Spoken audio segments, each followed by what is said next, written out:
It is just a couple days away. The royal wedding is almost upon us, and our Melanie Ng is live in London for us covering this event.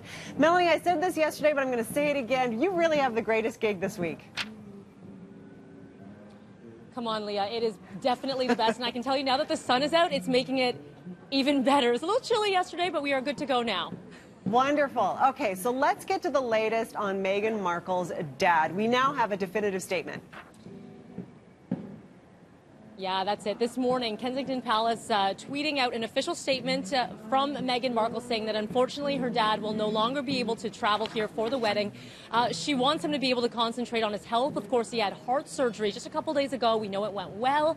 He had some stents put into his heart after suffering a heart attack. And so traveling to England, really not a top priority. But she made sure to say in her statement that she has received a number of well wishes and the day will still go on. It's just unfortunate that it's not going to be with her dad. And can you imagine, you know, not having the person with you that was supposed to walk you down the aisle? So some added stress here, but it's going to go on without him, unfortunately. And it could be mom walking her down the aisle still. We do not know an official answer on that one. I would love to see that. I would love to see mom walking her down the aisle, but we'll have to wait on that one.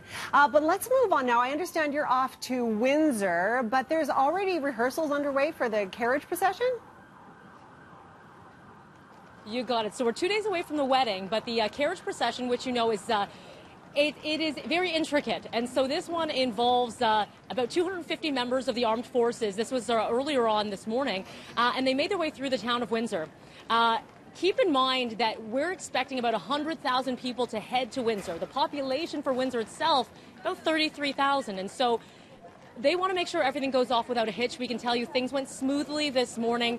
And it also involved that carriage, the Ascot Landau, which we know that Prince Harry rode in for Will and Kate's wedding. He will be using that same one that he'll be when he marries the lovely Meghan Markle. And so things went well. They are expecting to maybe have the family rehearsal potentially later today as well. So that one should be interesting. No kidding. That would be one to watch for sure. Okay, so let's move on now to the reception and the celebrities and all that kind of business. Word is that Elton John will be performing? That is the latest that we've heard, Leah, and we know that he was in Las Vegas. He had canceled a couple of shows, so if that's any indication of what's happening, we knew that he was already coming to the wedding, so that's no surprise. He had already RSVP'd, but of course he has a really close relationship, or had a close relationship, rather, with Princess Di, and so really did stay in touch with William and Harry as they grew up.